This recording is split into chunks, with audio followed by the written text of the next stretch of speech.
ایک دہشت گرد آپ سے پیسے مانگ رہا ہے اور وہ آپ کو یہ کہہ رہا ہے کہ پیسے دو، میں نے اپنے ہم وطنوں کی جان بچانی ہے، تو صورتحال پاکستان کی یہ ہو گئی ہے کہ ایک غدار آپ کے سامنے بیٹھا ہوا ہے باغی،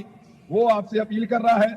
اور ایک دہشت گرد ٹیلی ویژن کے اوپر بیٹھا ہوا ہے اور وہ کہہ رہا ہے جی پیسے دو، میں نے اپنے ہم وطنوں کی جان بچانی ہے اور ان کی زندگی کے لیے مجھے کوشش کرنی ہے۔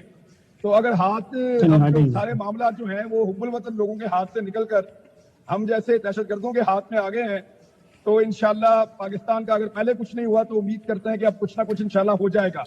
لوگ بڑا جذبہ دکھا رہے ہیں اور جو ہم کر پائیں گے، جو ہم سے ہوگا اپنے طور پہ،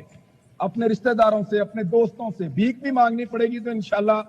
پاکستانیوں کو اکیلا نہیں چھوڑیں گے۔ اور عمران خان صاحب نے ہمیشہ ثابت کیا ہے کہ لوگوں کو ان پہ اعتبار ہے، چاہے آپ ان کو دہشت گرد کہیں، چاہے ان کو غدار کہیں،